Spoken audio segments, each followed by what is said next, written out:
Mes amis, aujourd'hui on va parler d'un sujet ultra important dans l'entrepreneuriat. On dit souvent l'entrepreneuriat c'est du long terme, et qui dit long terme dit de maintenir des relations sociales qui soient le plus saines possible sur la durée. Et ça c'est forcément quelque chose qui est difficile, on va pas se mentir. Et au final j'ai fait un épisode la semaine dernière avec les amis de Jomo, que je vous encourage à regarder. Ça parle notamment de leur SaaS qui est une application mobile. Et il y a un petit passage, en fait, quand on a divergé, on a commencé à parler de différentes techniques, notamment une que j'utilise pour en fait, rester en bon terme avec... et ne rien laisser pourrir, surtout, avec mon associé et elle. Et c'est un truc qui marche très bien entre nous, qui est très efficace, qu'on garde, et à chaque fois on se dit, ouais, c'est vraiment intéressant. Ça marche tellement bien que c'est même une stratégie que j'utilise avec ma femme maintenant. Donc j'aurai l'occasion un peu de vous la montrer. J'ai reçu beaucoup de commentaires justement sur ce passage-là où on m'a dit, ouais, c'est vraiment intéressant ça, etc. C'était même le passage le mieux du podcast. Et donc je me suis dit, allons-y, faisons une vidéo sur ça finalement, et essayons de faire une vidéo sur le sujet de maintenir une bonne relation avec ses associés et son board, et finalement toutes les erreurs à éviter. Alors, forcément, j'ai commencé à regarder mes notes et tous les podcasts que j'ai écoutés sur le SaaS, et il y avait énormément de matière. Alors j'ai essayé d'architecturer ça dans différentes parties. Donc il y a une première partie sur l'introduction qui va parler en fait des choses un peu de base, globalement. Ça va peut-être être des choses qui vont enfoncer des portes ouvertes, mais souvenez-vous toujours que les choses les plus évidentes sont parfois les choses les plus difficiles à maintenir sur le long terme, parce qu'elles vont demander une grande discipline. Mais ça, c'est un sujet sur lequel on aura le temps de parler. On va parler ensuite de ma technique pour éviter de laisser les choses pourrir, donc celle que j'avais abordée dans le podcast. Et on reviendra peut-être un peu plus en profondeur avec plus de détails, ce sera peut-être un peu plus complet. On va ensuite parler d'erreurs à éviter. Alors il y aura beaucoup de témoignages d'entrepreneurs et des histoires assez drôles et pas drôles. Quand on n'est pas de toute façon concerné, c'est toujours... on est détaché émotionnellement, mais quand ça nous arrive, c'est une autre histoire. Donc des histoires d'horreur qui sont arrivées avec des entrepreneurs et qui ont fini par imploser. Que ce soit avec... ce sera une première partie vraiment sur tout ce qui est associé, au début sur tout ce qui est en tant que partenaire, etc. Ensuite on va parler de la gestion de l'argent, comment est-ce qu'on gère l'argent en fait dans une entreprise avec ses associés. Et là forcément il n'y a pas vraiment de recette universelle, ça c'est chaque startup a son histoire, mais il y a quand même des choses intéressantes sur lesquelles on peut traiter parce que c'est un sujet aussi qui est important. Et là, en fait la dernière partie ça va être sur rester en bon terme avec son board. Alors je l'ai mis parce qu'il y a des témoignages très intéressants d'entrepreneurs. Et enfin, on terminera par une petite note positive qui est qu'une aventure réussie à plusieurs, c'est toujours plus de saveur. Et ce sera l'occasion de pouvoir un peu terminer sur quelque chose qui est positif et sur montrer aussi que l'entrepreneuriat, c'est un voyage, et que comme la vie d'ailleurs, et que quand on est bien accompagné, c'est quand même quelque chose qui change la vie et qui donne toute autre allure au voyage qu'on est en train de faire, tout simplement. Donc... pourquoi je voulais faire cet épisode-là aussi, c'est parce qu'en fait, il y a un podcast que j'écoute souvent, je le mentionne, ça s'appelle Silicon Carnet, et dans un des épisodes, il y a un des intervenants, je me demande si c'est pas Pierre Gobil, qui explique qu'il avait encore lu que parmi les trois raisons des startups qui fail, il y en a une qui concerne les conflits d'associés sur le long terme. Donc c'est quand même, vous voyez, un sujet important quand on veut construire une boîte sur le long terme. Donc allons-y, commençons. On a pour à peu près 1 heure, je pense, on va essayer de voir combien de temps ça dure. La première partie sur le sujet, c'est que l'entrepreneuriat, ça peut faire exploser des amitiés qui sont solides et détruire des couples. Et en fait, je pense que c'est pas toujours évident d'anticiper tout le temps les choses en fait sur le long terme. Et ça, c'est quelque chose qu'on sous-estime beaucoup en début d'aventure quand on est entrepreneur. On démarre l'aventure, on a l'excitation du début, etc. Et puis finalement, en fait, quand les problèmes arrivent, eh bien, on se rend compte que tout n'est pas si rose, etc. Et qu'en fait, il y a un petit problème qui peut arriver, c'est que l'entrepreneuriat, c'est bien, on construit des choses, il y a des gens qui construisent des choses exceptionnelles dans l'entrepreneuriat, et c'est absolument génial, mais il ne faut pas oublier aussi toutes les histoires où des entrepreneurs, où ça détruit en fait, où l'aventure entrepreneuriale détruit plus qu'elle a construit. Moi, c'est ce qui m'est arrivé dans le passé, et j'avais mes torts aussi sur tout le sujet, mais j'ai perdu un de mes meilleurs amis dans l'entrepreneuriat, et mon couple a failli exploser en vol, et ça a été, honnêtement, je ne veux pas vous mentir, j'ai fini avec 6 mois ça a été assez chiant à remonter la pente. Et honnêtement, si c'était à refaire, si j'avais su ce que ça aurait coûté, mais jamais de la vie, je serais parti dans l'entrepreneuriat. J'aurais préféré encore être en freelance, en CDI, en ce que vous voulez. Enfin, dans cette aventure-là. Donc en fait, il faut toujours le garder en tête et ne pas être un peu mature sur ces sujets-là. L'entrepreneuriat, c'est bien, on peut construire des trucs géniaux, mais ça peut détruire aussi. Donc, d'où l'importance de mettre en place tous les process qu'on va expliquer ensuite par la suite, pour pouvoir en fait éviter que ça tourne au vinaigre, parce que quand ça tourne au vinaigre, des fois, et c'est toujours facile, on dit ouais, ça tournera pas au vinaigre, on est les meilleurs amis ou je sais pas quoi, ou on s'aime trop, blablabla. Franchement, ça secoue. L'aventure entrepreneuriale, ça se coupe par l'intensité du travail, ça se coupe par l'intensité de l'argent aussi. Soit on en a pas assez, soit on en a trop et c'est mal géré. Enfin, j'en sais rien. Il y a plein de manières que ça pète. Et quand ça pète, on s'y attend pas toujours. Hein.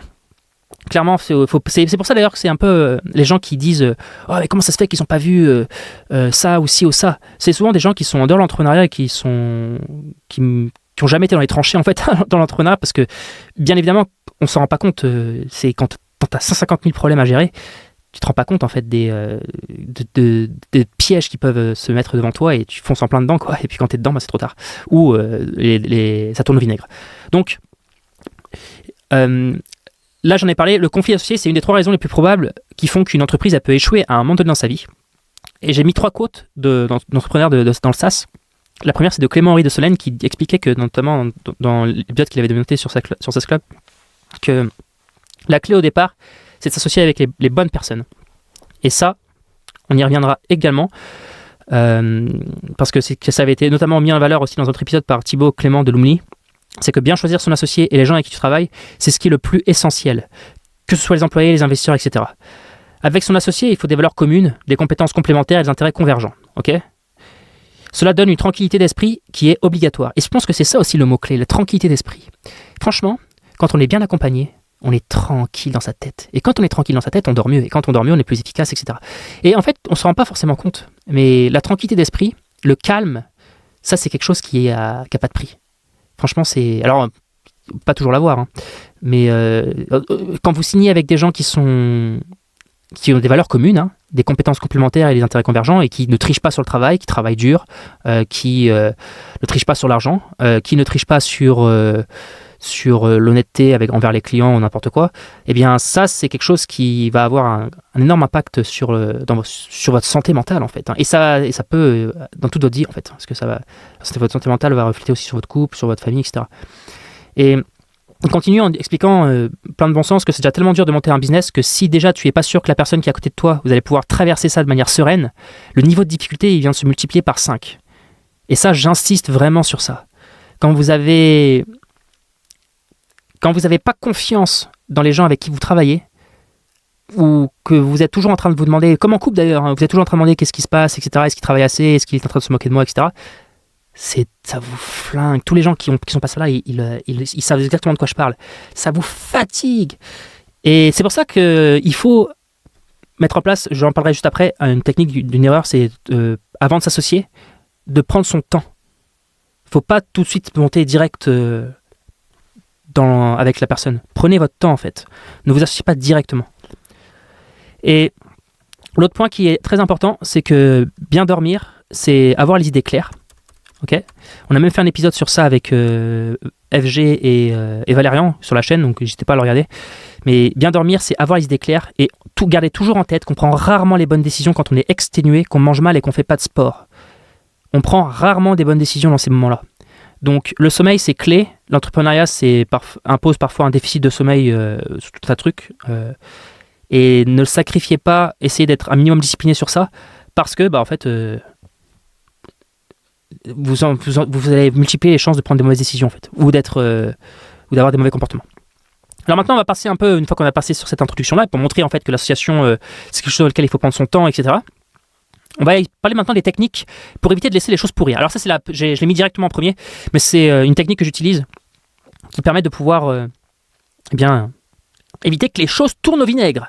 Alors, et d'ailleurs Thomas dans l'épisode qu'on a fait sur Jomo, il explique que c'est surtout le plus important, c'est pas juste de pas laisser les choses pourrir en fait. C'est de ne jamais laisser des frustrations grandir trop longtemps chez une personne. Parce que quand ça explose, ça va toujours exploser à un moment. Et ça peut faire des gros dégâts. Et Yael, mon associé d'ailleurs, je le cite parce qu'il disait que ne pas laisser pourrir les choses, avec le temps, tu vois tout en négatif et le reste du spectre, tu le vois de manière négative. En fait, quand tu laisses des choses pourrir, c'est vraiment comme si tu mettais un filtre de négativité devant toi en fait, tu vois.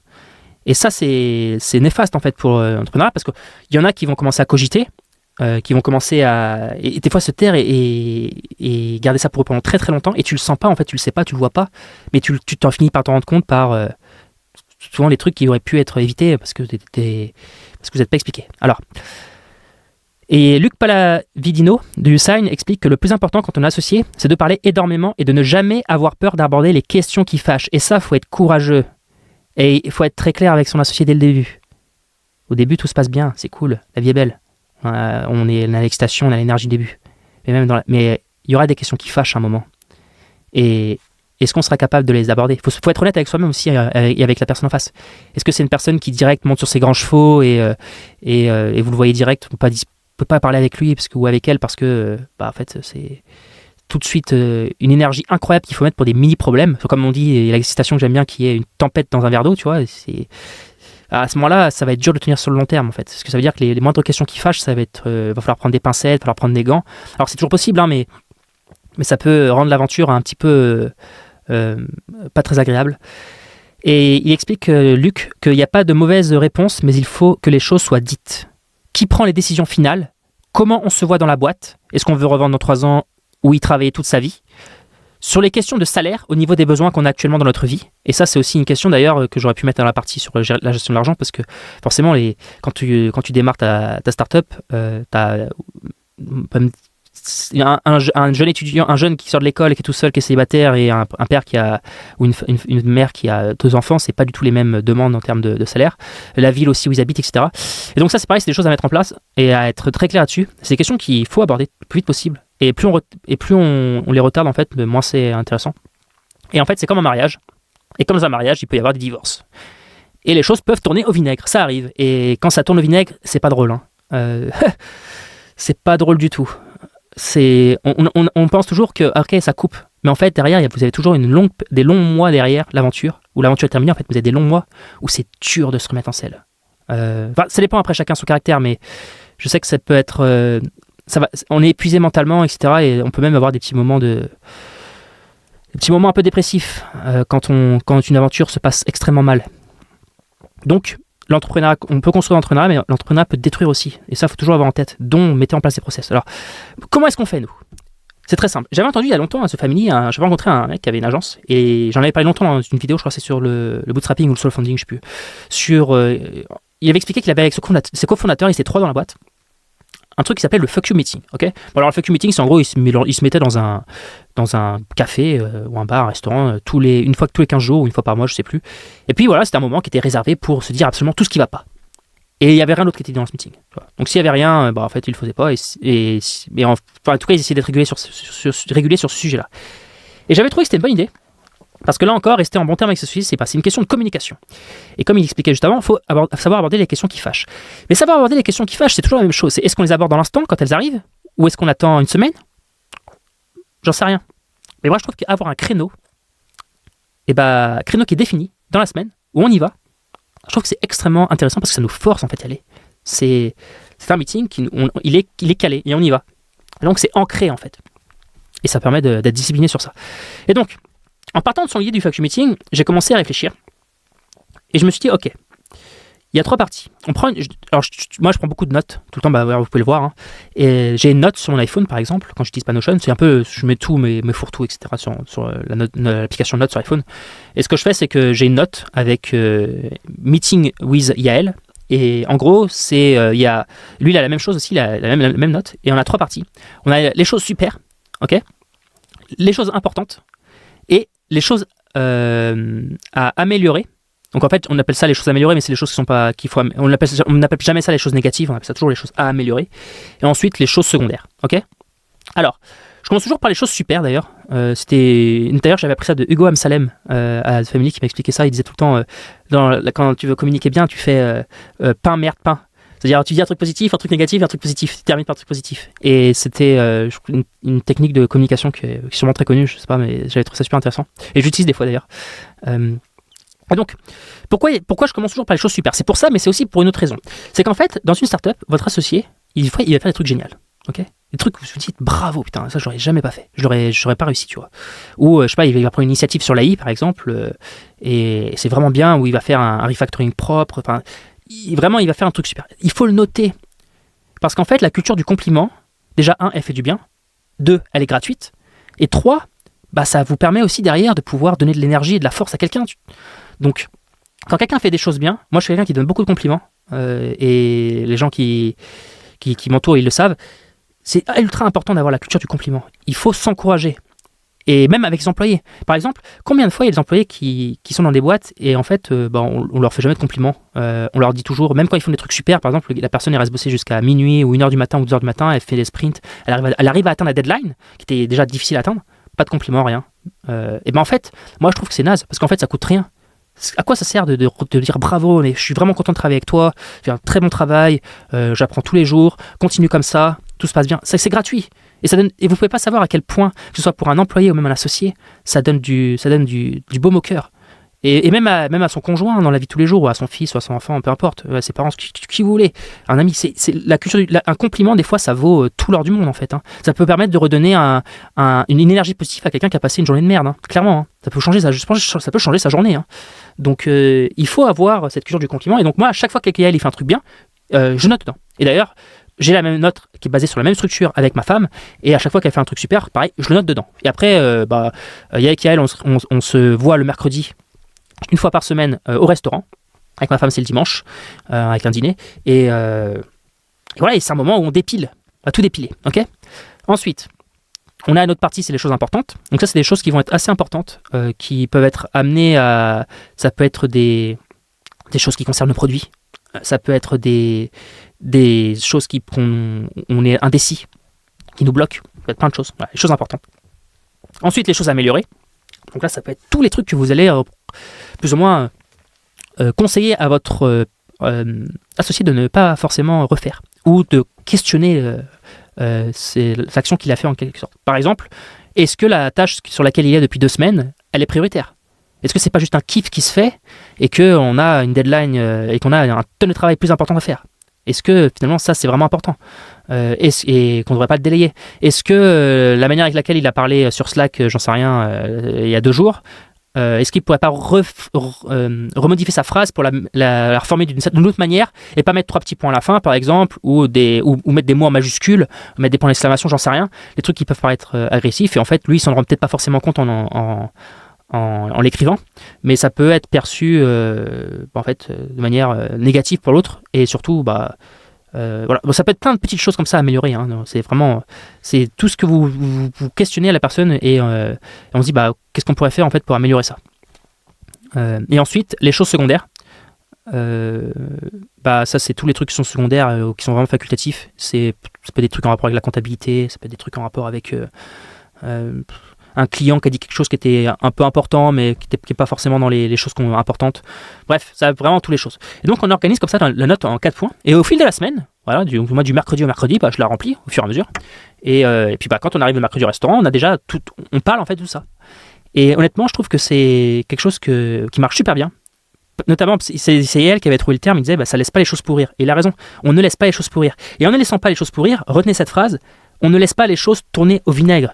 Et il y a des relations qui tourne au vinaigre, on en connaît tous, on a tous vu des entrepreneurs, ils étaient ultra soudés et ça a complètement tourné au vinaigre.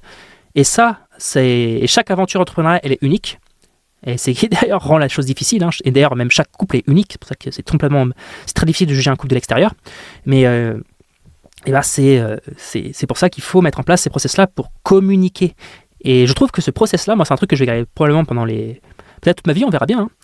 Mais je regrette pas, ça fait 6 mois qu'on l'utilise. Ou 4 mois, je sais pas, et ça a permis ça permet d'aller plus vite aussi. Et surtout, ça permet je suis pas dans la tête des gens en fait, moi, tu vois, je peux pas, je sais pas qu'est-ce que les gens pensent, et donc, à partir d'un moment où je suis obligé de leur partager un peu mon cerveau pour voir un peu sur, ok, lui il interprète les choses comme ça, avec lui on peut parler comme ça, pas comme ça, il a voilà, ça permet de vraiment mieux connaître la personne avec qui on est. Et c'est quelque chose qui est important. Donc voilà la technique que je vais parler, c'est des notes vraiment divisées en 4 catégories. Super, important, amélioré et les choses secondaires. Alors, une relation, c'est du long terme, ok ? D'ailleurs, ça vaut pour tout, hein. Ça vaut pour tout dans la vie. Hein. Les gens qui pensent long terme sont souvent des personnes qui sont plus... Je sais pas le mot, mais qui sont intéressantes en fait. Les gens qui pensent long terme sur leur santé, les gens qui pensent long terme sur leurs finances, les gens qui pensent long terme sur leur projet d'entrepreneuriat, c'est des gens qui ont des projets qui avancent. On voit plein de choses qui sont sur le court terme, mais ils ont un plan de long terme. Et ça, je pense que c'est la culture du long terme. Dans un monde qui aujourd'hui où tout va vite, tout est accessible maintenant, on voit quand même qu'il y a beaucoup de raisonnements qui sont très court-termistes. Et d'ailleurs, même on le voit dans le système politique, hein, aujourd'hui les systèmes politiques sont faits sur 5 ans. 5 ans, c'est pas beaucoup. Hein. Et on manque de grands projets d'État à 20 ans, à 10 ans. La vie, c'est du long terme. Et je pense que cette culture du long terme, c'est quelque chose qu'il faut cultiver. Parce que sinon, on est moins fort, tout simplement, on est moins fort. Et le conseil que je me serais donné d'ailleurs il y a 10 ans pour mon couple, c'est de ne jamais... En fait, alors je dis ça parce que c'est la même chose dans l'entrepreneuriat. Il y a un moment où il y aura des problèmes, il y a des merdes qui vont arriver. Et soit vous êtes une personne qui allait zapper les gens et repartir à zéro tout le temps, ok. Soit vous allez être une personne qui va dire ok, on se bat, on résout le problème ensemble, et derrière on avance.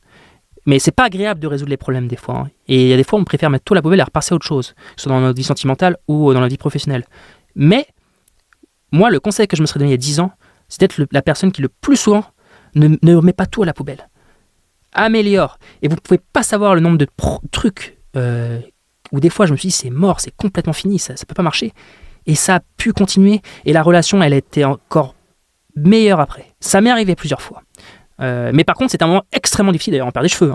Hein. Mais penser long terme et se battre quand il y a des conflits ou des problèmes plutôt, pour améliorer plutôt que de tout remettre à la poubelle. Il ne faut pas être quelqu'un qui met tout le temps tout à la poubelle, sinon on n'accomplit rien. Donc, penser long terme et ne pas zapper les gens tout de suite. Ça, c'est vraiment un truc qui est ultra important. Et Batch, Simon Dolat de Batch, il a fait une remarque dans un podcast que j'ai adoré. C'est qu'il disait que le plus challenging pour un entrepreneur, c'est les gens et les informations. Car les deux ne sont jamais terminés. Et ouais, ça se termine jamais. C'est-à-dire que d'ailleurs, c'est ce que disent tous les CEO. Hein. Le recrutement, ça se termine absolument jamais. C'est tout le temps. C'était Gilberto de Lifestorm qui disait ça. Ça se termine jamais le recrutement. T'as l'impression d'avoir tous les postes, t'as tout recruté, puis à un moment tu tombes sur un mec ultra costaud dans un festival ou j'en sais rien. Allez, il faut absolument qu'il nous rejoigne, il est trop fort. Et ça se termine jamais. Et donc, il continue Simon en disant, et aussi, il faut penser le temps long, car il te faut 10 ans pour construire une licorne. Même logique. Penser long terme. Il y a cette phrase toujours qui est très connue, les gens surestiment ce qu'ils peuvent faire en 1 an et sous-estiment ce qu'ils peuvent faire en 10 ans. Donc avoir des plans de long terme et mettre en place des process pour avoir des relations qui tiennent sur la durée, c'est très important. Et d'ailleurs, même on le voit tout de suite, hein, les gens qui n'arrivent pas dans cette partie-là, en fait, c'est tout le temps un éternel recommencement. Hein. Combien on en connaît, hein, des gens qui ont divorcé 4 fois, etc. Bon, après, on va pas rentrer dans les détails, mais que ce soit même avec ses associés, etc. Ça se passe jamais bien avec eux. Quand ça se passe jamais bien avec eux, qu'est-ce que vous voulez faire en fait? C'est peut-être que la personne, elle a peut-être un truc à revoir, hein, parce que c'est pas forcément tout le temps les autres qui sont fautifs. Et ça, il faut penser long terme. Alors, et il faut aussi tenir son couple avec son associé. Voilà. Bon, ça c'est toujours la métaphore d'un associé avec l'associé et le couple comme un couple. Et ça c'est la vérité. Hein. Vous allez passer autant de temps avec votre associé quasiment qu'avec votre femme. Donc il y a un moment où votre mari. Donc c'est quand même un sujet important. Il faut bien choisir la personne. D'où l'importance de prendre son temps. Hein. Ça j'ai bien insisté dessus. Et je continuerai donc en faisant une remarque, c'est que tout le monde n'a pas la même sensibilité. Et il faut apprendre à lire les gens et aussi à écouter. Ok ? Je suis désolé, je fais beaucoup d'apartés sur ma vie de couple, etc. Mais moi j'ai une question que je kiffe de ouf, qui marche de malade. Écoutez, ça je l'ai appris très récemment, il y a 3-4 ans, ou moi un peu plus même, je pense que ça fait 7 ans que j'écoute beaucoup plus. Mais avant j'écoutais pas les gens, j'étais un petit peu égocentrique, etc. Et t'es perdant en fait quand t'es comme ça. Et l'écoute c'est clé. Et j'ai une technique, une phrase que j'utilise tout le temps, avec ma femme Machiavel, des fois j'utilise. D'ailleurs je lui ai dit, j'aurais pas dû lui dire, mais j'ai une phrase fétiche qui est « Comment tu te sens ?» Et après je me tais. Et je vous garantis que cette phrase-là, parce qu'il y a des gens, tout le monde n'a pas la même sensibilité. Il y a des gens, ils s'ouvrent à cœur ouvert, et il y en a d'autres, ils sont un peu renfermés, ils sont timides, ou ils n'aiment pas montrer leurs sentiments, ils vont rien dire. Et en fait, j'ai remarqué quoi avec cette question? C'est que je leur dis, comment tu te sens? Et la personne, et je me tais, hein, surtout, c'est très important, c'est la seule question qu'il faut savoir, après tu te la fermes. Et la personne, elle te dit, elle commence toujours, alors soit elle dit, ouais, très bien, soit elle dit, ouais, soit elle dit, ça va, bof, pas du tout, etc. Et toi, tu réponds pas. Et en fait, à chaque fois, c'est trop marrant. Là, il y a un blanc pendant 4-5 secondes, 6 secondes, 7 secondes. Et en fait, je sais pas pourquoi, l'autre personne, peut-être parce que c'est malaisant, je sais rien, il finit par argumenter et à dire derrière, et à se confier en fait. Et cette phrase, en fait, comment tu te sens, c'est une excellente phrase pour débloquer une situation et en fait, que l'autre se vide. Et tu comprends après derrière. Et tu te tais en fait. Et tu écoutes. C'est comme une sorte de débloqueur. Et je vous garantis que cette phrase-là m'a aidé à avoir des discussions derrière et à trouver un problème. Ok, cette personne a cette angoisse-là à ce moment-là. Ok, bah pourquoi tu l'as pas dit plus tôt? Ou ok, bah je savais pas, j'étais pas au courant. Bah, parlons-en maintenant, après qu'il s'est bien vidé pendant 5-6 minutes. Et c'est quelque chose qui est très, très, très, très puissant. Donc, il faut apprendre à lire les gens. Ça, c'est difficile. En se disant que les gens ne sont pas tous pareils. Chacun a ses propres sensibilités. Il faut l'accepter. C'est comme ça. Il y a des gens qui sont susceptibles. Il y a des gens qui sont enthousiastes. Des gens qui sont très discrets. Des gens qui sont extravertis. Chaque personne est différente. D'ailleurs, c'est pour ça que la vie est aussi intéressante. Parce que sinon, ce serait un peu chiant. On lirait un livre et puis voilà, on aurait compris l'espèce humaine en 300 pages. Non, malheureusement, chaque personne a leur propre histoire, sensibilité, etc. Et je vous partage un peu une anecdote que j'avais entendue d'où l'importance d'écouter et d'apprendre à lire les gens. Je vous partage une anecdote que j'ai entendue dans un podcast qui est excellent, qui s'appelle Lex Fridman, que beaucoup le connaissent, et il a interviewé récemment Jeff Bezos. J'ai adoré cette interview, elle était extraordinaire. Déjà parce qu'en fait, Jeff Bezos aussi, c'est quelqu'un qui a fait des grandes choses, et puis en plus qui se livre beaucoup, qui se confie beaucoup sur son enfance, etc., dans son ranch au Texas, avec son grand-père, etc. C'était assez fascinant. Et il explique une technique, c'est qu'il est le dernier à parler dans un meeting pour n'influencer personne. Mais surtout, déjà parce qu'il sait que c'est lui qui a le dernier mot, à la fin, et donc il a plutôt intérêt d'avoir les bonnes informations. Et donc quand il rentre dans un meeting, il parle le dernier. Et il laisse tout le monde parler en fait avant. Si possible d'ailleurs, les juniors en premier, etc., pour pas qu'ils se laissent s'influencer. Et puis derrière, ça lui permet d'avoir toute l'information pour derrière prendre des meilleures décisions en fait. Parce qu'il est confronté à plusieurs points de vue. Donc je vous lis la citation, c'est en anglais, je vais la traduire. Dans chaque meeting auquel j'assiste, je parle toujours en dernier, ok? Et je le sais que par expérience, si je parle en premier, eh bien, même les personnes très très intelligentes dans ce meeting, ils vont se demander, eh bien, si Jeff y pense ça, je suis venu dans ce meeting en pensant autre chose, mais peut-être que j'ai tort. Eh bien, quand tu es à la recherche de la vérité, en fait, vaut mieux que tu sois que le plus senior il parle en dernier, en fait. Laissez tout le monde parler avant vous, en premier. Et idéalement, essayez de faire en sorte que la personne en junior elle parle en premier. Ensuite, la deuxième, la moins junior, et ainsi de suite. Et comme ça, vous pouvez entendre l'opinion de tout le monde de manière totalement non filtrée. Et c'est donc une technique qu'il a mis en place et qui est totalement intéressante. Et surtout, pourquoi j'en parle? C'est parce que, en fait, très souvent, quand on est, je sais rien, CEO, ce que vous voulez, quand on a créé la boîte, on a une vision, parce qu'on a c'est tout dans la tête, en fait. Et on laisse pas les gens parler. On est tout le temps en train de parler. Non, il faut écouter. Et c'est une skill qu'il faut développer. Et même les meilleurs, comme Jeff Bezos, s'ils le mettent en place, c'est que, voilà, il faut apprendre à écouter. Et mettre en place des petites techniques pour s'aider et se mettre dans les meilleures positions. Et Yael, il faisait une remarque, alors j'avais noté, même si des fois il dit des trucs dans les meetings, je note. Il ne faut pas être sur la défensive et conservateur dès que quelqu'un te donne un conseil. Des fois, on suggère des choses car on a eu une expérience précédente qui apportait un gain. Et ça, pourquoi je l'ai mis? C'est plus une réflexion sur nous-mêmes. C'est que, en gros, des fois dans un meeting, on peut être susceptible par rapport à quelque chose. Et je pense que la susceptibilité et l'ego, etc., c'est un truc qui est absolument néfaste. Parce que, eh bien, ça peut nous permettre de nous entêter dans une direction. Et il faut toujours se dire, ok, si la personne me dit ça, quel est son background? Pourquoi il me dit ça? Est-ce que c'est parce que dans son expérience précédente, en fait, ils ont eu des problèmes sur ça. Et ça vous permet en fait de... Donc on n'est pas d'accord avec quelqu'un, utilisez un mot qui est très puissant, qui est pourquoi. Et vous pouvez l'employer autant de fois que vous voulez. Pourquoi? Et le rôle aussi dans un associé, c'est toujours faire en sorte de répondre à ce pourquoi. Et de ne pas s'énerver ou partir sur la défensive. Maintenant, on va aborder d'autres sujets. On va aborder tout ce qui est erreur à éviter. Alors, bien sûr, le plus important, c'est quand on monte une entreprise, il faut que l'on monte avec des gens qui ont la confiance. Okay, ça, c'est du long terme, et sinon, c'est mort. On l'a dit. Et Addictive, par exemple, Xavier Marani, il a monté Addictive avec son copain d'école. Ce qui fait que ça marche bien, c'est qu'ils ont confiance en l'un et l'autre, qu'ils se disent les choses et qu'ils sont très complémentaires. Et donc, en fait, en quelque sorte, ils ne se marchent pas dessus. Car quand on se marche dessus, ce qu'il explique, c'est c'est très générateur de conflits. Et quand deux personnes travaillent sur le même périmètre, ça peut être source de disputes, en fait. C'est quelque chose qui est clé. Et je trouve qu'avoir son périmètre, quand chacun a son périmètre, on maximise les chances en fait que le projet se passe bien. Alors, ça ne veut pas dire qu'on ne doit pas tout le temps aller voir dans le périmètre de l'autre, hein, et c'est pas toujours si facile, mais je pense que si les structures aujourd'hui sont construites d'une certaine manière et que souvent on voit des gens qui ont leur périmètre d'exécution, c'est qu'il y a bien une raison, c'est parce que c'est la manière la plus efficace en fait, à la fois en termes de conflit, de ne pas en avoir et surtout d'être efficace. Et Nadia Gabriel de Trust expliquait qu'avant de s'associer, il est important déjà de travailler ensemble sur des petites choses, histoire de voir si cela fit. C'est ce qui est arrivé avec Antoine Faure de Cobra. Ce qu'ils ont fait, eux, c'est que pour démarrer le projet avec ses 2 associés, ils ont loué une belle maison avec piscine à Malte et ils ont fait que du produit pendant 3 semaines. Voilà.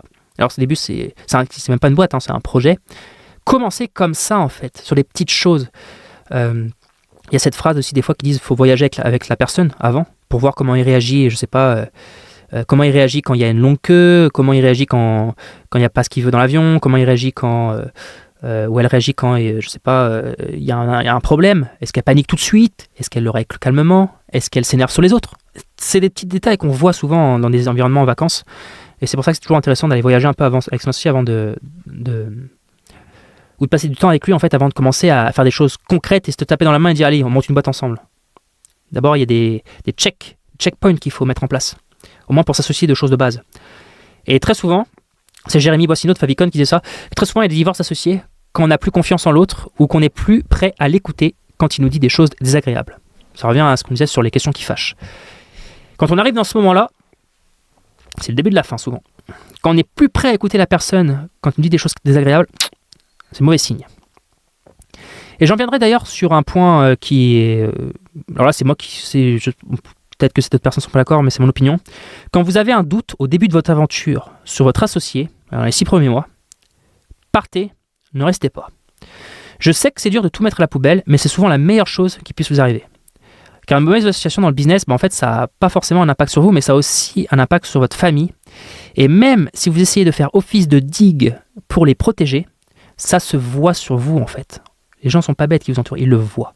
Et surtout qu'il y a fort à parier, d'ailleurs, que la première année, ça ne sera pas forcément la plus difficile de la vie de votre entreprise.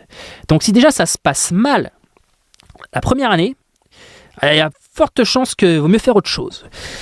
Et d'ailleurs, c'est l'un des chapitres de From Inevitable to Impossible, de Jason Lemkin, qui est un livre, j'ai fait une vidéo sur la chaîne d'ailleurs sur ce livre-là, donc n'hésitez pas à la regarder si ça vous intéresse, mais il parle de cette année de l'enfer, The Year of Hell, et il explique que c'est jamais la première et que toutes les boîtes, elles la connaissent forcément à un moment, et que c'est une année qui est très difficile.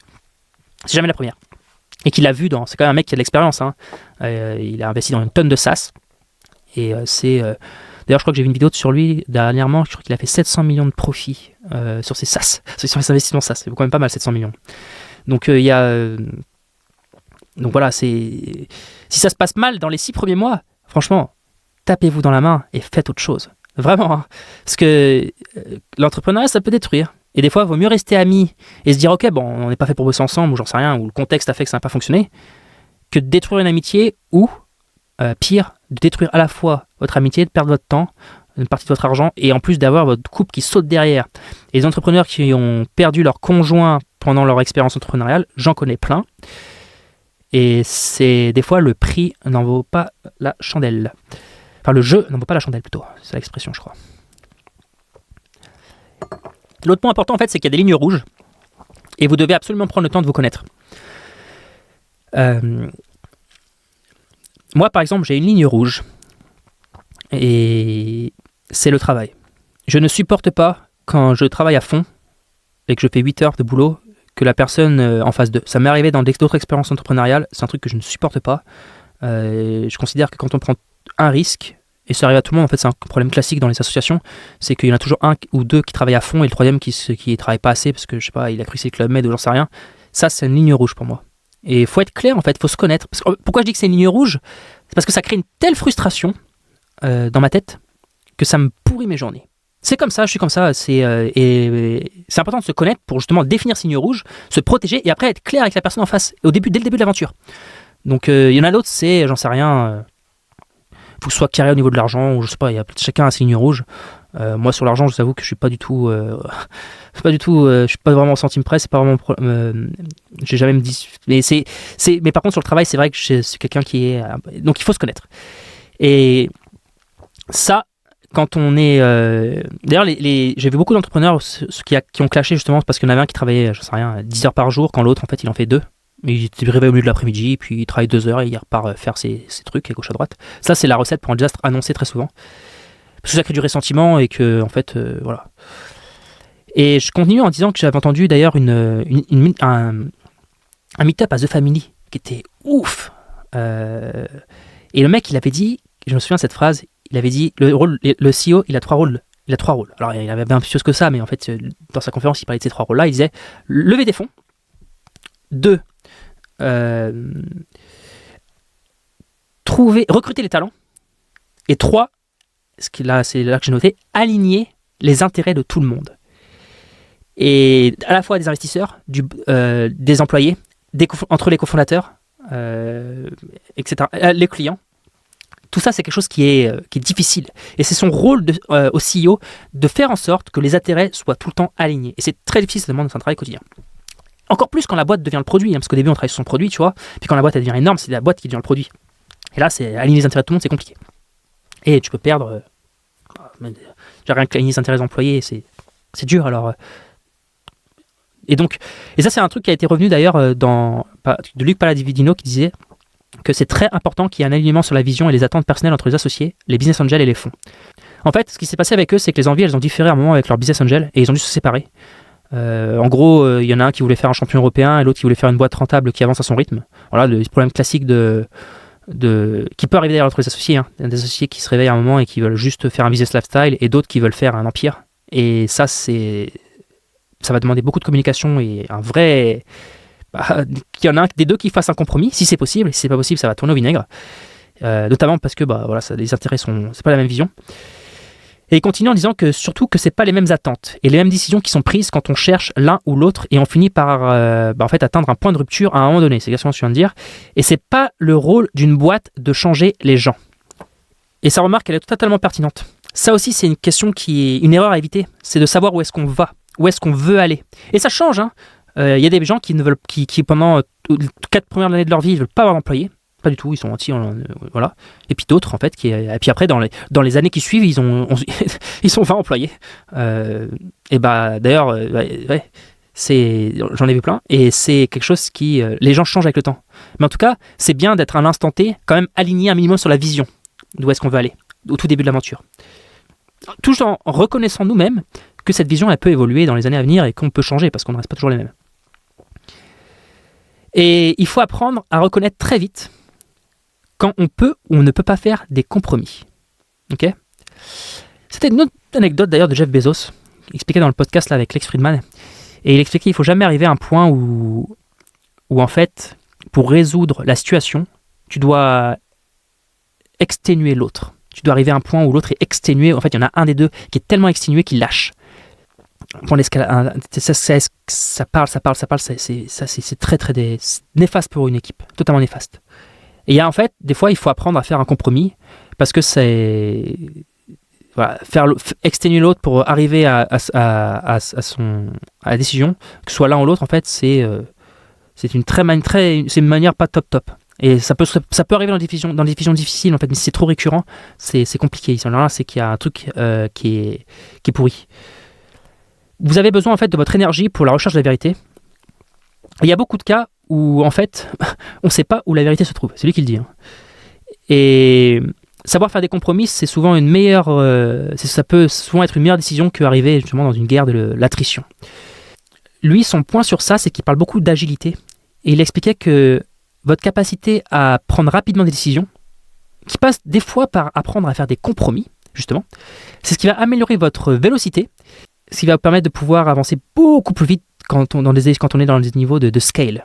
Quand on est dans les niveaux de scale, cette rapidité à prendre des décisions et avoir cette vélocité, c'est quelque chose qui est clé. Et je ferai, je pense d'ailleurs, un épisode sur l'agilité sur cette chaîne, parce que et voilà, et Amazon, c'est énorme hein, comme boîte. Donc c'est lui qui le dit, c'est que ça vaut à la fois au début comme après. Bon alors, il y a toujours le cas d'avoir des zones de responsabilité bien définies. qui est important, c'est un truc que j'ai mentionné après, parce qu'en fait, c'est assez marrant, mais par exemple, la boîte Time, l'utilisateur de comptabilité, ils sont 7 cofondateurs avec des zones de responsabilité bien définies. Penny Lane, ils étaient aussi 7. D'ailleurs, c'est aussi notre boîte de compta. C'est marrant, les boîtes de comptabilité, ils sont beaucoup en cofondateurs. Et Arthur Waller de Penny Lane explique que la clé quand tu es nombreux, c'est vraiment que chacun il ait son précaré de bien défini pour que tu puisses dire, même si tu es pote, bah écoute, là, ce quoi tu es attendu, ça va pas. Okay. En fait aussi, le fait d'avoir des zones de précaré, ça permet de voir quand quelqu'un merde. Parce que quand il y en a 7 qui travaillent sur la même chose, bah, tu peux pas vraiment le voir. Mais quand chacun a sa mission, là en fait, tu vois tout de suite quand il y a une zone qui est défectueuse pour la boîte et sur laquelle il va falloir réagir très vite en fait. Soit par la communication ou par le management ou j'en sais rien, ou par tout un tas de trucs. Et Arnaud Kaldi-Chouri de Pick Your Skills, il a monté la boîte avec son frère et il faut apprendre à savoir et à faire la part des choses. En fait, ils sont très complémentaires. L'un il est ingénieur, l'autre il est dans le business et les scopes ils sont encore très délimités et chacun a sa partie. Voilà, donc vraiment, quand on voit dans les startups, vraiment cette notion d'avoir un précaré bien défini. Ça aide à tenir sur le long terme. L'autre point important quand on fait une startup, c'est que n'avoir aucun pacte d'associés, il faut toujours se dire que c'est prendre un risque. Il y a des boîtes qui n'en ont pas et d'autres oui. Crisp n'a pas de pacte d'associés par exemple. C'est vraiment, il n'y a pas de règle. Mais c'est prendre un risque. Alors dans leur cas, ça se passe super bien, donc il n'y a pas de souci, tu vois. Mais je vous dis ça, en général, c'est bien de se protéger du futur, car les gens évoluent en 10 ans et les projets de vie changent. Et en gros, un contrat, c'est fait pour être rassuré et pas uniquement pour gérer les scénarios noirs. Ça aussi, ça permet aussi de se rassurer, en fait, quand on ne connaît pas assez la personne. Eux, ils se connaissaient depuis très très longtemps, mais quand on ne connaît pas la personne, c'est bien d'avoir un pacte d'associé. Et j'avais vu une personne sur LinkedIn qui avait fait un message en disant qu'ils étaient 4 en train de monter une boîte et que j'avais pas fait de pacte d'associé parce que c'est du bullshit, etc. J'avais trouvé, j'ai tout de suite compris que déjà ils n'avaient pas l'expérience, parce que quand tu as de l'expérience, tu sais que quand tu as vu tellement d'histoires, tu sais qu'il y a un moment, en fait, même tu le vois, les gens changent avec le temps, et qu'en fait, ça permet de se rassurer et de définir les lignes rouges en fait. Quelles sont les lignes rouges? Alors, je leur souhaite que ça se passe bien, mais en tout cas, il avait pas l'air de bien dans son poste, était très évangélique sur le fait de ne pas avoir de pacte d'associé. Je suis pas certain que c'était la meilleure attitude à avoir. Des fois, prendre une journée ou deux pour définir un pacte d'associé, c'est quand même bien. Et au moins, ça permet d'éviter de parler des questions qui fâchent aussi dès le début et de les mettre sur papier. Okay, et c'est d'ailleurs quelque chose que disait Clément Henry de Solène, hein, c'est que c'est important de définir les objectifs et les lignes rouges entre chaque associé, quoi. Alors, un autre point aussi intéressant, c'est qu'avoir un coach, c'est quelque chose qui peut apporter beaucoup de valeur. Raphaël de Gimo, alors de Use Gimo, qui est pas Jomo, hein, Gimo, il en a parlé d'ailleurs dans l'épisode que j'ai fait avec lui sur Techstar et Station F. En fait, ils sont 4 fondateurs. Et il disait, ouais, on paye quelqu'un, alors il paye cher en plus, hein, je crois que cette personne coûte quasiment 3 000 € pour une séance. Mais c'est quelque chose qui a qui leur fait beaucoup de bien en fait. Ils se réunissent et il y a un coach en fait qui les aide en fait à communiquer ensemble mieux. Et honnêtement, c'est un conseil que j'ai beaucoup entendu. Par exemple, Emeric Ernoult de Agora Pulse, il a eu une période en fait où il s'est un peu fighté avec son cofondateur et le coach les a aidés à faire de la thérapie ensemble en les coachant et ça l'a aidé. Donc avoir un coach, ça peut être aussi une manière de maintenir une relation positive sur le long terme avec son associé. Il y a plein d'entrepreneurs qui le font, donc il ne faut pas hésiter à le faire. Et l'autre point d'ailleurs, pour partir sur notre sujet, c'est que la distance c'est bien, mais c'est pas pour tout le monde. Aujourd'hui, on a tendance à travailler en remote, etc. Mais là encore, d'où le fait que chaque personne a ses propres sensibilités, c'est pas fait pour tout le monde. Et la vie, alors c'était Arthur Koudouy de Axolo qui expliquait que la vie entre les associés c'est presque comme une relation sentimentale. Les choses elles évoluent, on progresse, on se dit des vérités et c'est comme ça qu'on construit la vision. D'ailleurs ouais, c'est vrai ça, la vision tu la construis beaucoup en communiquant, en se questionnant, en benchmarkant ensemble, en brainstormant, etc. Et c'est souvent ces conversations là qu'on a du mal à voir si on reste 100% en distance. Et je l'avais noté ça parce qu'il a pas tort. Si tu es loin de ton cofondateur, tu peux faire des Skype tous les mois ou tous les jours, tous les semaines, tout ce que tu veux. Mais à un moment, quand tu es en physique, c'est quand même bien de temps en temps. Parce que ça permet d'avoir des conversations que tu n'aurais pas eu en remote. Parce que quand on est dans la tête dans le guidon, toute la journée, il y a des discussions qu'on n'a pas. Et on prend le risque que des choses pourrissent. Ou avoir des intérêts qui sont plus alignés, en fait, et on s'en rend pas compte. Et la communication, c'est une skill, hein, c'est comme le management, ça se travaille, on fait tous des erreurs. Et il n'y a que ceux qui font rien, qui ne font pas d'erreur. Donc il ne faut pas se morfondre quand on fait une erreur. C'est pas grave, on a fait une erreur de communication sur un point.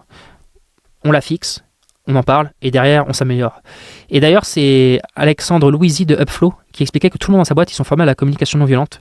J'ai pas encore eu l'occasion de... J'ai acheté le bouquin d'ailleurs sur la communication non violente d'un gars. J'ai pas encore eu le temps de le lire, mais c'est vrai que ça peut être des choses, des sujets intéressants à aborder dans une équipe pour progresser dans cette direction et avoir une meilleure communication. Alors après, je dis pas de... Je fais bien la part des choses, hein. Il faut aborder les questions qui fâchent. Il y a un moment, tu peux pas être toujours en train de prendre des gants et caresser tout le monde dans le sens du poil. Mais il y a des fois, les problèmes ne sont pas nécessairement, tout de suite sortir beaucoup d'énergie en fait. Alors, une autre erreur à éviter. Il faut avoir le contrôle du code. Pourquoi j'explique ça? Parce que des fois, il y a des associations où tu as des personnes qui sont dans le business, dans le code, etc. Et ça peut mal tourner. Je vous explique. Alors déjà, il y a la première anecdote de Marwan Wada de Track. Ils n'avaient pas accès à la code base et ils n'avaient pas fait de pacte d'associés. Du coup, quand le CTO est parti et qu'il avait plus de 8% des parts en ne faisant plus rien, et en dédommage, enfin plus rien du tout, ça a été une épineuse situation à gérer pour le dédommager. Ok? Et j'ai entendu une autre histoire, c'est que Fetcher, en fait, il expliquait qu'à un moment, ils avaient fait appel à une agence. Fetcher, c'était un peu le Uber Eats, mais pour les petites villes. Donc Rouen, etc. Je crois que il y avait plein de petites villes. Et en gros, ce qui se passait, c'était que, eh bien, il y avait une agence qui crée l'application. Et l'agence, en fait, ils ont eu des problèmes. Et du coup, en fait, quand eux, ils scalaient, le produit, il n'était pas livré à temps, il y avait des problèmes, etc. Et les gens de l'agence n'avaient pas parlé qu'ils avaient des problèmes. Ils n'avaient pas dit qu'il y avait des problèmes de... Je crois que des gens importants de la boîte qui étaient partis, du coup, ça ralentait beaucoup de choses, etc. Et ils n'avaient pas parlé. Et donc, eux, ils étaient là, en train d'attendre, c'est comme une pièce critique de leur produit. Et ce qu'ils ont dû faire, c'est que quand à un moment, ça a été quand il y a un point de non-retour, ils ont voulu récupérer le code base et ils ont fait un stratagème avec un VC qui avait investi chez eux, où en gros ils ont dû faire un audit pour récupérer tout le code qui n'avait pas été fourni. Ils ont demandé un audit en fait de la boîte, ils ont pris un cabinet externe, mais c'était vraiment une stratégie pour pouvoir réaccéder au code. Et donc ça encore, avoir le contrôle du code, que ce soit vous êtes dans le business, vous êtes marketeur et vous avez un associé qui est développeur, ayez le code qui soit partagé, c'est important. C'est quelque chose qui est très très important. Et encore plus avec l'agence. Pareil, si vous êtes avec une agence, j'en sais rien, le code doit être partagé, il ne doit pas être privé en fait. Et parmi toutes les compétences qu'ont les meilleurs managers et les meilleurs leaders, il y a toujours celle qui consiste à mettre en place des process. Et c'est toujours plus simple en fait de blâmer une personne externe plutôt que de chercher une solution. Donc, si quelque chose de très important, il est cassé, okay, plutôt que de s'énerver sur la personne, c'est probablement parce qu'il manque un test quelque part, qui aurait dû être codé par exemple. Si quelqu'un nous pond un code mal formaté, c'est probablement parce qu'on a mal câblé ESLint. Et ce changement de mindset qui consiste à trouver une solution de long terme plutôt qu'à blâmer sur l'instant, en fait, c'est aussi ce qui permet de construire une relation sur le long terme. Donc, soyez des gens qui ayez des process. Il y a un problème, quel process peut-on mettre en place plutôt que de voir le verre à moitié vide, on le voit toujours à moitié plein en fait. Et on se dit, ok, on va trouver une solution. Très bien, ce problème est arrivé, c'est une opportunité pour nous de l'améliorer. Et ce changement de mindset qui consiste à trouver une solution de long terme, plutôt qu'à blâmer sur l'instant, en fait, ça favorise le long terme.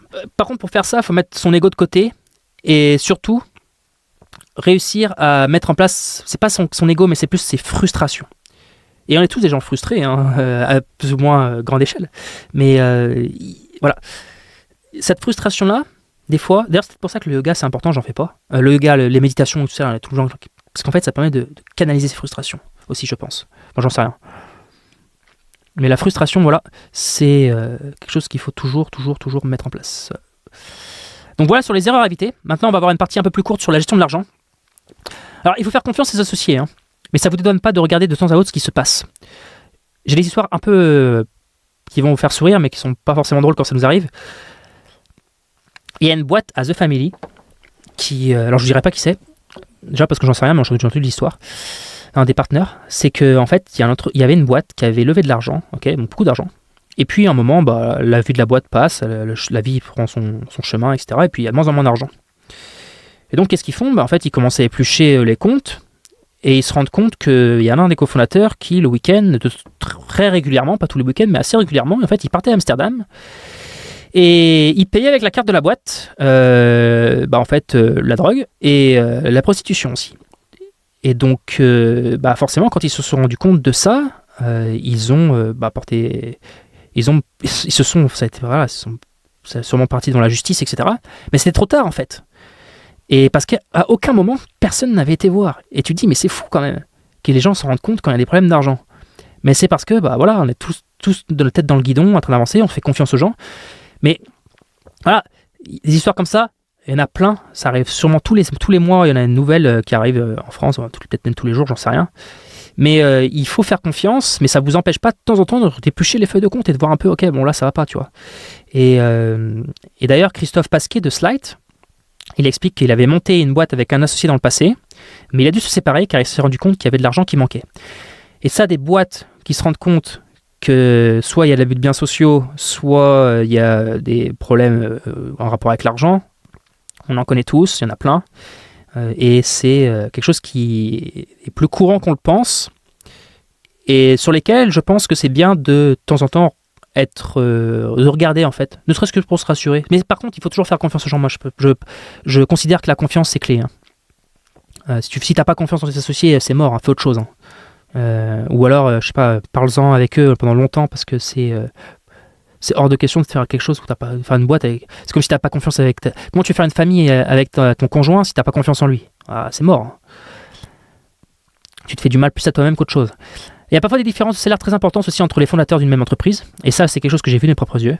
Des gens qui se payent beaucoup d'argent, par exemple, je sais pas, 20 000 euros quand l'un cofondateur se paye pas.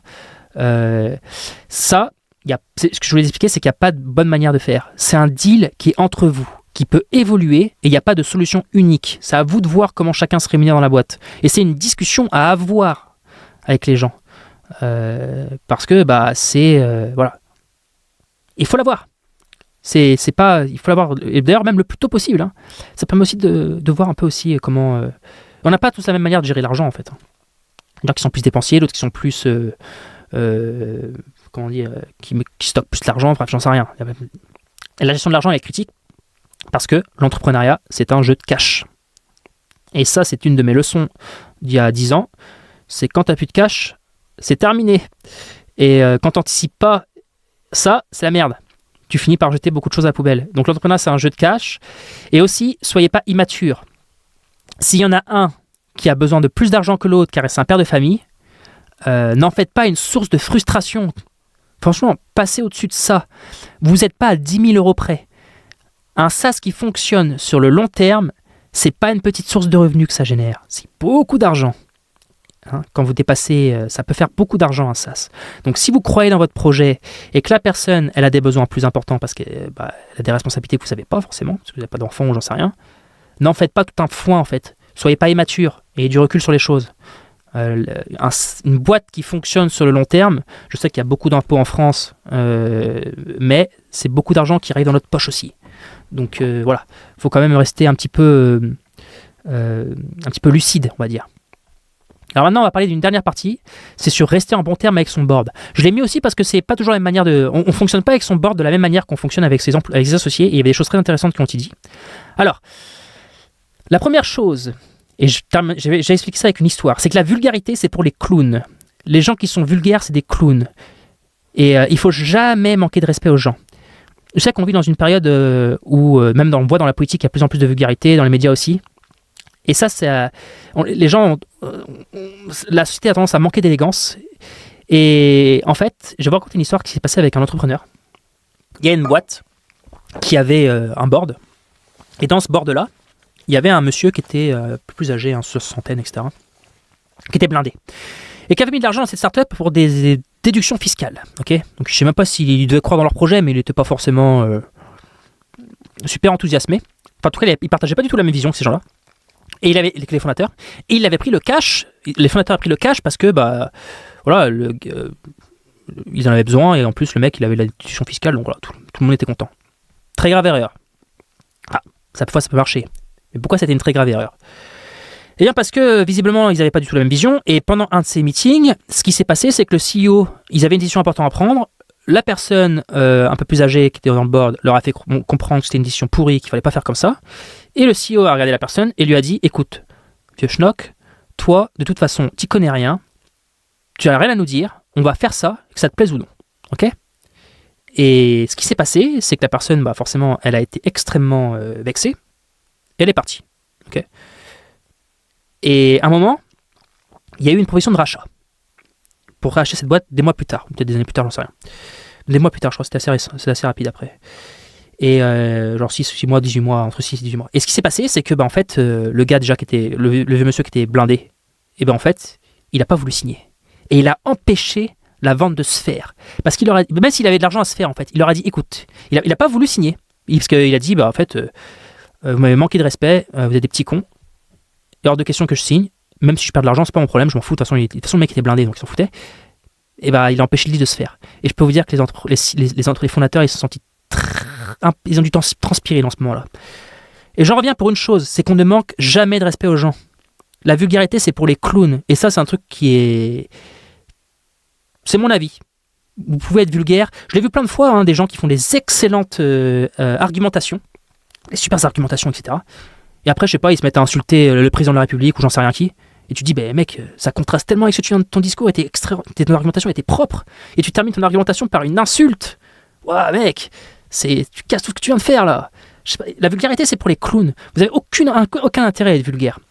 Et là, voilà, une histoire qui montre que si cette personne-là, ce CEO-là, avait pas fait l'imbécile et avait pas manqué de respect à une des personnes de son board, finalement, la vente aurait pu se faire en bons termes. Et c'est quelque chose que Nicolas Lemétayer de Swan disait. Quand tu commences à utiliser ton double vote, c'est souvent le signal du début d'un problème car tu es censé éviter les désaccords avec ton board. Ce qu'il faut comprendre, c'est que ces investisseurs, en fait, ils font partie du projet. Et il faut aussi apprendre, du coup, à communiquer avec eux. Il y a des choses qu'il faut faire et il y a des choses qu'il ne faut pas faire. Je cite beaucoup Nicolas, d'ailleurs, Nicolas Lemétayer dans les prochaines citations, parce qu'il a beaucoup plus d'expérience et c'était très intéressant ce qu'il disait dans des podcasts. Les investisseurs, ils font partie du projet, car c'est eux qui mettent le fuel dans la voiture.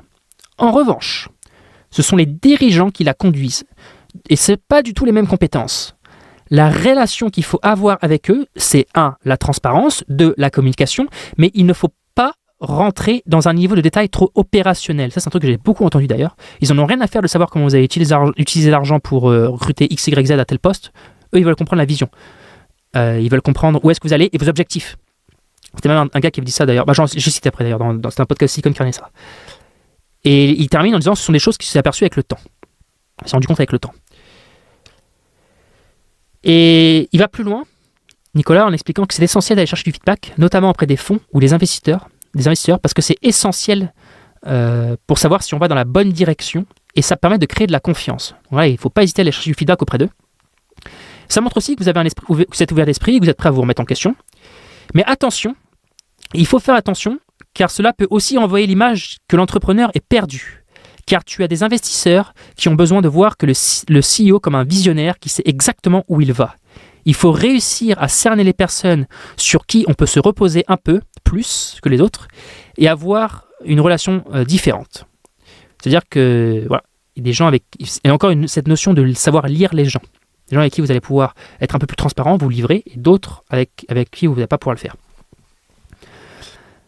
Ben Marel, il expliquait toujours dans cette manière avec son board, c'est que comme toujours, la relation investisseur-entrepreneur, elle est basée sur la confiance. Okay, si tu vas voir les gens qui sont à ton capital en temps de crise et que déjà tu leur parles pas souvent, évidemment les mecs ils te voient arriver, tu es dans la merde, ils vont se dire attends le mec il vient pour de l'argent, il est sympa mais il vient me faire les poches. Et ça c'est pas très simple. Et c'est là où tu apprends avec l'expérience que entretenir une relation avec tes investisseurs c'est important. Quand il y a une crise du Covid et que tu as besoin de mettre au pot parce que tu sais que tu sais pas ce qui va se passer, tu as plutôt eu intérêt d'avoir une bonne relation, etc. Et ensuite, et de ne pas avoir juste pris l'argent et de ne pas avoir entretenu une communication. C'est ce qu'il veut dire en fait. C'est là où tu apprends avec l'expérience qu'entretenir une relation avec tes investisseurs, c'est important. Et ensuite, il faut aller les voir avec un plan crédible. Si tu y vas avec la gueule enfarinée et que tu leur dis les gars, j'ai besoin de 10 bâtons, c'est sûr que tu vas recevoir un accueil plutôt froid. Il faut avoir pris conscience de la situation, préparer un plan qui fait sens et que tu leur donnes une direction qui semble crédible et qui justifie une rallonge en fait. Il y a plein d'investisseurs qui sont à l'écoute de ça. Et un VC, ça peut parfois débloquer des situations quand les cofondateurs ils sont en conflit. Ça, c'est un truc que j'ai beaucoup entendu. Ils ont une expérience qu'aucun autre fondateur il a, puisque finalement, Un investisseur aura toujours vu, même en tant qu'entrepreneur, un investisseur aura toujours vu plus d'entrepreneurs que vous, parce qu'il en voit au quotidien, il aura entendu plus d'histoires, parce qu'il en interne. S'il est plus âgé que vous, il a plus d'expérience. Donc c'est très intéressant sur ce point. Les VC à questionner ça quand vous savez ils peuvent permettre de résoudre des problèmes entre les cofondateurs. Et j'avais entendu cette phrase je crois que c'était Pierre Gobil qui expliquait qu'il avait entendu que Jean avait dit dans un podcast qu'un VC sert à 3 choses: à te connecter à des talents auxquels tu n'as pas accès, ça sert à trouver ton nouveau VC dans le next round, ok, par exemple de série A à série B, et ça sert à régler les problèmes entre cofondateurs. Et je termine sur un point qui est important aussi à retenir, c'est qu'à partir du moment où tu perds le contrôle de ton entreprise et de ton board, tu deviens un employé. C'est une phrase aussi qui montre à quel point la communication, c'est clé, parce que quand ça tourne au vinaigre, des fois, on ne peut pas retourner en arrière, et c'est le début des ennuis, et d'une vie très frustrante. Alors, pour terminer sur une note positive, une aventure réussie a toujours plus de saveur à plusieurs.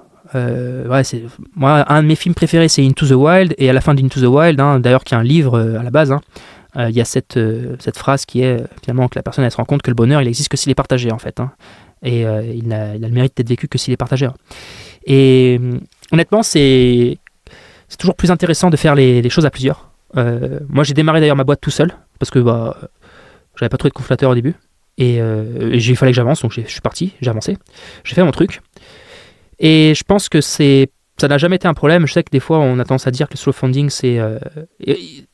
on voit mal les gens qui font du slow funding, mais en fait, ce qu'il faut dire, c'est quand ça commence à marcher, tu deviens une opportunité pour les autres. Et quand tu es une opportunité pour les autres, c'est plus facile de les faire monter à bord de ton bateau. Donc, c'est pas grave. Alors, soit tu fais ton bateau tout seul, tu le construis, ok ? Tu fais ton bateau. Puis après, quand ça devient... Au début, c'est quoi ? C'est une barque qui prend l'eau, tu vois. Puis après, quand ça devient un petit voilier, c'est plus intéressant de monter dedans. Et tu vas avoir plus d'opportunités. Mais c'est pas grave, tu as fait le travail, tu vois. Et il faut toujours rester... Moi, je ne regrette pas de plus être tout seul. Ça a été un gros changement dans la vie de mon SaaS. Si vous écoutez les vidéos que j'ai fait il y a un an, j'étais toujours tout seul, et donc vous avez la vision de quelqu'un qui était tout seul dans sa boîte. Et honnêtement, je peux vous dire que quand on trouve les bonnes personnes, c'est toujours beaucoup plus agréable de travailler au quotidien. Et d'ailleurs, c'est même pour ça, être célibataire, c'est bien, mais quand tu as trouvé la femme de ta vie ou l'homme de ta vie, tu vois la différence. C'est quand même pas du tout les mêmes journées, c'est pas du tout les mêmes... La vie elle a vraiment une saveur bien plus intéressante. Et je pense que c'est la même chose dans l'entrepreneuriat. Et mon point sur lequel je veux mettre en avant aussi, c'est que vos associés, que ce soit d'ailleurs dans votre couple ou dans l'entrepreneuriat, on dit souvent que derrière un grand homme ou une grande femme, il y a un grand homme. Enfin, on dit souvent que derrière un grand homme, il y a une grande femme. L'inverse est vrai, la réciproque est également vraie. Des gens comme David Guetta, je pense que, par exemple, sans Cathy Guetta, à mon avis, elle a eu un rôle énorme dans sa vie, sur son succès, etc. Et il y a des gens comme ça, il y en a plein. Et vos associés, en fait, ils peuvent vous porter vers le haut ou débloquer des situations que vous n'auriez jamais été capable de résoudre seul. Et ça demande de l'humilité. Et c'est ça aussi quand tu sais que tu as les bons associés. Et je vais vous raconter une histoire, on va terminer sur ça. C'est une histoire de Simon Dolat de Batch. En fait, il explique que le point d'inflexion pour son SaaS, ça a été en 2018, où ils se sont retrouvés dans un appel d'offres de la Société Générale avec tous les gros du marché. Salesforce, Adobe, Oracle et Microsoft. Que des GAFA, quoi. Et il ne voulait pas y aller, lui. Mais ses 2 associés, ils y sont allés quand même. Et ils l'ont remporté contre toute attente. C'est-à-dire que Batch a remporté l'appel d'offres de la Société Générale avec tous les plus gros acteurs du marché qui étaient en face. Et lui, il ne voulait pas y aller. Et eux, grâce à ce cofondateur, ils y sont allés, en fait. Et c'est là où ils ont compris qu'ils pouvaient être la plateforme d'engagement de demain. Et c'est là où l'appétit est venu. Et mon point, c'est que vos associés peuvent vous porter vers le haut ou débloquer des situations, même si vous êtes le meilleur du monde, que vous auriez jamais été capable de résoudre seul. Donc, faisons des choses à plusieurs, améliorons notre communication, essayons de penser long terme et travaillons ensemble le plus possible dans la bonne humeur en ne laissant rien pourrir et en n'évitant pas justement de parler des choses qui fâchent. Je pense que c'est des choses ça vous rendra l'aventure beaucoup plus intéressante. J'en ai fini pour cet épisode, on aura tenu 1 heure. Donc maintenir une bonne relation avec ses associés et son board et les autres invités. N'hésitez pas à mettre en commentaire les choses que ça vous a, si vous avez des questions, etc. Et surtout, n'hésitez pas aussi à vous abonner, à liker si le format vous a plu. Je vous souhaite un agréable week-end et à bientôt.